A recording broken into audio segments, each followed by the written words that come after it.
চানখারপুলে গণহত্যা এবং দশম শ্রেণীর ছাত্র আনাস হত্যায় ৮ জনকে অভিযুক্ত করে ট্রাইব্যুনালে পূর্ণাঙ্গ প্রতিবেদন দাখিল করেছে তদন্ত সংস্থা। জুলাই আগস্টের গণহত্যার ঘটনায় এটি প্রথম পূর্ণাঙ্গ প্রতিবেদন। এ বিষয়ে আন্তর্জাতিক অপরাধ ট্রাইব্যুনালে ব্রিফিং করছেন chief prosecutor advocate Mohammad Tajul Islam. আমরা সরাসরি চলে যাচ্ছি সেখানে।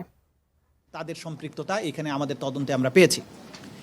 এই তদন্ত প্রক্রিয়া চলমান থাকা অবস্থায় আপনারা সবসময় আমরা যেটা বলেছি আপনাদের কাছে যে প্রধান আসামি শেখ হাসিনা সহ তার সুপিরিয়র কমান্ডারদের জন্য তদন্তটা আলাদাভাবে হচ্ছে, কারণ বাংলাদেশের সর্বত্র যে জায়গাতেই অপরাধগুলো হয়েছে প্রত্যেকটা অপরাধের সাথে তাদের সম্পৃক্ততা প্রমাণিত। সে কারণে তাদেরকে কমান্ড এবং সুপিরিয়র রেসপন্সিবিলিটির দায়ে আলাদাভাবে তদন্ত রিপোর্ট দাখিলের প্রক্রিয়া চলমান আছে, যেটা খুব সহসা আমরা আপনাদের সামনে প্লেস করব। আজকে এই আন্তর্জাতিক অপরাধ ট্রাইব্যুনালের এই পর্যায়ে আমরা জুলাই আগস্টের ৫ তারিখে, বিশেষ করে ৫ই আগস্টে এই রাজধানীর চানখারপুল এলাকায় ৬ জন ব্যক্তিকে, আমাদের জুলাই আগস্টের বিপ্লবীকে গুলি করে হত্যার দায়ে এবং চানখারপুলের এই অংশের বিশেষ করে একটি অংশের যে ৬ জন শহীদ, সেই ঘটনাকে কেন্দ্র করে তদন্ত রিপোর্টটি সম্পন্ন হয়েছে। গতকালকে তদন্ত সংস্থা আমাদের কাছে সেই রিপোর্টটি হস্তান্তর করেছে। সেই রিপোর্টে ৮ জনকে আমরা আসামি হিসাবে পেয়েছি। সেই ৮ জন হচ্ছেন ডিএমপির সাবেক কমিশনার হাবিবুর রহমান, ডিএমপির সাবেক যুগ্ম কমিশনার সুদীপ কুমার চক্রবর্তী, শাহ আলম মোহাম্মদ আক্তারুল ইসলাম সাবেক এডিসি রমনাজন ডিএমপি, মোহাম্মদ ইমরুল সাবেক এসি রমনাজন ডিএমপি, আরশাদ হোসেন সাবেক পুলিশ পরিদর্শক অপারেশন শাহবাগ থানা, কনস্টেবল সুজন, কনস্টেবল ইমাজ হোসেন এবং কনস্টেবল নাসিরুল ইসলাম। এই ৮ জনের বিরুদ্ধে তদন্তে তাদের বিরুদ্ধে সম্পৃক্ততার প্রমাণ, কমান্ড রেসপন্সিবিলিটি দুটো মিলিয়ে যারা সিনিয়র অফিসার তাদের নির্দেশ এবং যারা সরাসরি গুলি করে হত্যা করেছে তাদের ভিডিও সহ অন্যান্য প্রমাণাদিতে পাওয়া যাওয়ার কারণে এই ৮ জনের বিরুদ্ধে তদন্ত রিপোর্ট দাখিল করা হয়েছে। এই তদন্ত রিপোর্টে প্রধানমন্ত্রী হাসিনা, স্বরাষ্ট্রমন্ত্রী এবং পুলিশের আইজিপি এদের বিরুদ্ধেও অপরাধের সম্পৃক্ততার তথ্য এসেছে, কিন্তু যেহেতু তাদের বিরুদ্ধে আলাদাভাবে তদন্ত চলমান আছে এবং সম্মিলিতভাবে তাদের বিরুদ্ধে একটাই চার্জশিট দেওয়া হবে, সেই কারণে এই চার্জশিটে তাদেরকে বিচারের জন্য উপস্থিত করানো হয়নি। তাদের জন্য আলাদাভাবে তদন্ত রিপোর্ট আসবে এবং তাদের বিরুদ্ধে সেইভাবে ফর্মাল চার্জ দাখিল করা হবে। তবে এই মামলার মধ্যেও তাদের সম্পৃক্ততার তথ্য এবং প্রমাণাদি উঠে এসেছে। এই তদন্তের জন্য আমাদের তদন্তের সময় লেগেছে ৬ মাস ১৩ দিন, অর্থাৎ ১৯৫ দিনের মধ্যে এই তদন্ত কাজ সম্পন্ন হয়েছে। তদন্ত কমপ্লেন্ট রেজিস্টার নাম্বার ১৩৯ ৭/১০/২০২৪ এটা শুরু হয়েছিল এবং ২০ তারিখ অর্থাৎ গতকালকে ২০ এপ্রিল ২০২৫ তারিখে এই তদন্তের রিপোর্ট আমাদের কাছে হস্তান্তর করা হয়েছে। এই তদন্তের মূল প্রতিবেদন অংশের মোট পৃষ্ঠা সংখ্যা হচ্ছে ৯০। অন্যান্য আচ্ছা, এরপরে দালিলিক প্রমাণ, অডিও এবং অন্যান্য প্রমাণাদি আলাদা ভলিউমে সংরক্ষিত আছে, সেটার নাম্বারগুলো এই মুহূর্তে আমি দিতে পারছি না। মোট সাক্ষী ৭৯ জন সাক্ষীর জবানবন্দি গৃহীত হয়েছে।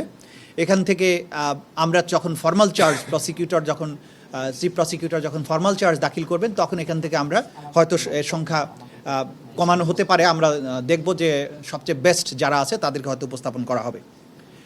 ভিডিও চিত্র ধারণ করে যেটা আমরা প্রমাণাদি পেয়েছি এবং সেগুলোকে এখন নিখুঁতভাবে পরীক্ষা নিরীক্ষার পরে যেটা পেয়েছি, ১৯টি ভিডিও এখানে আমরা জব্দ করেছি এবং সেটা এখানে প্রমাণ হিসেবে দাখিল করা হয়েছে।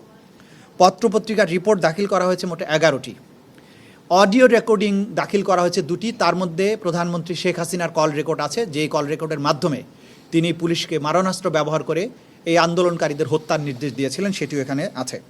এর বাইরে ডিএমপির কমিশনার হাবিবুর রহমান প্রধানমন্ত্রীর মারণাস্ত্র ব্যবহার করে আন্দোলনকারীদের যে হত্যা করার নির্দেশ, সেইটার আলোকে তিনি ওয়্যারলেস মেসেজে সমস্ত পুলিশ বাহিনীকে নির্দেশ দিয়েছিলেন সিআর অর্থাৎ চায়না রাইফেলের মাধ্যমে জুলাই বিপ্লবীদের হত্যা করার জন্য। সেই অডিও রেকর্ডটিও এক্সামিন করে সেখানে প্রমাণ আকারে দাখিল করা হয়েছে। বিভিন্ন বই এবং রিপোর্ট দাখিল করা হয়েছে ১১টি।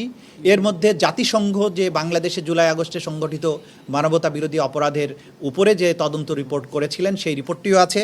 হিউম্যান রাইটস ওয়াচ যেটা করেছিলেন সেটাও আছে। এর বাইরে বিভিন্ন সংস্থার রিপোর্টগুলো এখানে আছে। বিভিন্ন ডেথ সার্টিফিকেট, ৬ জনের ৬টা ডেথ সার্টিফিকেট এখানে দাখিল করা হয়েছে।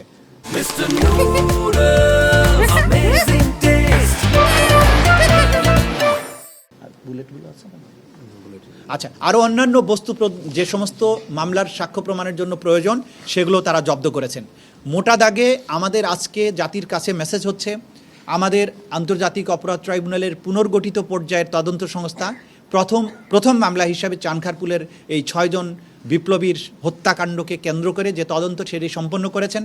তারা চার্জশিট অর্থাৎ তদন্ত রিপোর্ট 20 এপ্রিল দাখিল করেছেন। আজকে আপনাদের মাধ্যমে আমরা জাতিকে জানালাম।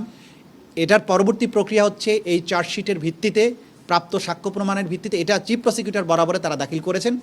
এটার ভিত্তিতে এখন চিফ প্রসিকিউটরের অফিস ফর্মাল চার্জ অর্থাৎ আনুষ্ঠানিক অভিযোগ তৈরি করে আদালতে দাখিল করবেন। আমাদের পরবর্তী কয়েকদিন সময় লাগবে।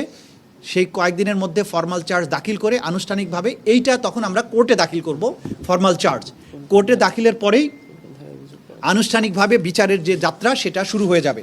তাদের বিরুদ্ধে যে সমস্ত ধারায় অপরাধের প্রমাণ পাওয়া গেছে সেগুলো হচ্ছে ইন্টারন্যাশনাল ক্রাইমস ট্রাইব্যুনাল অ্যাক্ট 1973-এর 3-এর এ, এফ, জি, এইচ এবং 4-1, 4-2 এবং 4-3 ধারায় মানবতা বিরোধী অপরাধ সংগঠন করার অভিযোগ প্রমাণিত হয়েছে তদন্তে। সে কারণে তারা চার্জশিট দাখিল করেছেন। ইনশাল্লাহ আমরা এই রিপোর্ট পেয়েছি গতকালকে আনুষ্ঠানিকভাবে তদন্ত সংস্থায় এটা আমার কাছে হস্তান্তর করা হয়েছিল। আজকে তারা এখানে নিয়ে এসেছেন। আজকের থেকেই ফর্মাল চার্জ তৈরির প্রক্রিয়াটা শুরু হবে। অল্প কয়েকদিনের মধ্যেই ফর্মাল চার্জ তৈরি হয়ে যাওয়ার পরপরই আদালতে এটা আমরা দাখিল করব এবং আইনের যে প্রক্রিয়াগুলো আছে সেই অনুযায়ী আনুষ্ঠানিক বিচারের যাত্রা শুরু হবে। আপনাদের সবাইকে ধন্যবাদ। হ্যাঁ, যে সমস্ত শহীদরা এই ঘটনায় শহীদ হয়েছেন তারা হচ্ছেন শহীদ শাহরিয়ার আনাস খান, শেখ মাহাদি হাসান জুনায়েদ, শহীদ মোহাম্মদ ইয়াকুব, শহীদ মোহাম্মদ রাকিব হাওলাদার, শহীদ মোহাম্মদ ইসমামুল হক এবং শহীদ মানিক মিয়া। এই 6 জনের হত্যাকাণ্ডের ঘটনার সাথে এই চার্জশিটটা, এর বাইরে এই এলাকাতে আরও মানবতা বিরোধী অপরাধ সংঘটিত হয়েছে বিভিন্ন সময়, সেটার জন্য কিন্তু তদন্ত অব্যাহত আছে এবং সেটার জন্য আলাদাভাবে যারা পারপিট্রেটর ছিল তাদের বিরুদ্ধে তদন্ত রিপোর্ট যথারীতি আবারও জমা হবে অন্যান্য ঘটনাগুলোর প্রেক্ষিতে। এটি কি তাহলে প্রথম আনুষ্ঠানিক অভিযোগ হিসেবে আপনারা আনবেন নাকি সাভারের লাশ পোড়ানো? না, আমরা যেহেতু প্রথমে এটা পেয়েছি, এটাই প্রথমে আসবে। আশুলিয়ার যেটা লাশ পোড়ানোটা সেটাও ফাইনাল টাচ দেয়া হচ্ছে।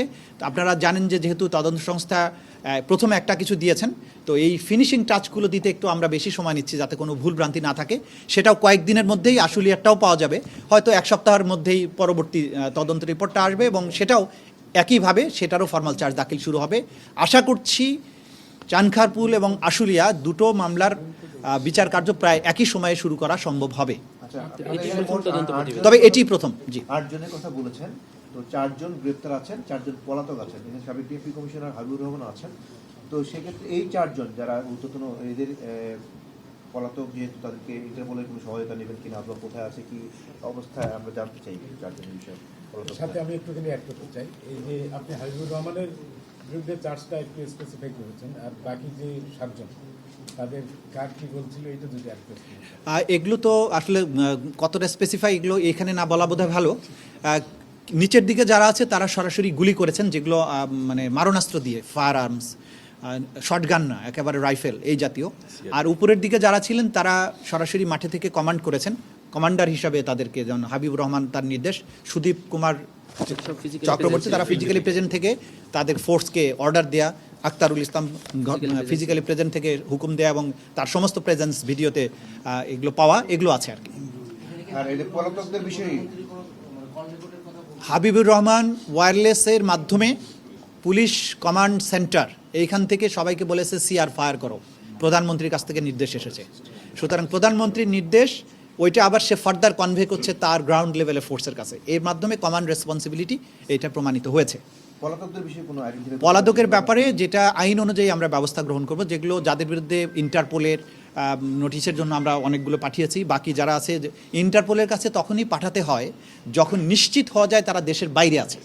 তো আমরা দেশের বাইরে আছে না ভেতরে আছে এই ব্যাপারগুলো আগে এনশিওর হব। যদি বুঝতে পারি যে দেশের বাইরে আছে তাহলে ইন্টারপোলের কাছে নোটিশ যাবে, কিন্তু দেশের মধ্যে পালিয়ে থাকলে আমাদের আইন শৃঙ্খলা রক্ষাকারী বাহিনী তাদের গ্রেপ্তারের জন্য চেষ্টা করবে। আর আইনের প্রক্রিয়া হচ্ছে যে সমস্ত আসামিরা পলাতক আছে তাদের ব্যাপারে পত্রিকায় আদালতে ফর্মাল চার্জ দাখিলের পরে আদালত তাদেরকে হাজির হওয়ার জন্য পত্রিকায় বিজ্ঞপ্তি দেবেন, 15 দিনের সময় দিয়ে তাদেরকে হাজির হওয়ার জন্য নির্দেশ দেবেন। ওই সময়ের মধ্যে তারা হাজির না হলে তাদের জন্য রাষ্ট্রপক্ষ থেকে স্টেট ডিফেন্স লয়ার নিয়োগ করা হবে এবং নিয়োগ করার মধ্য দিয়েই আনুষ্ঠানিক বিচারের যাত্রা শুরু হবে।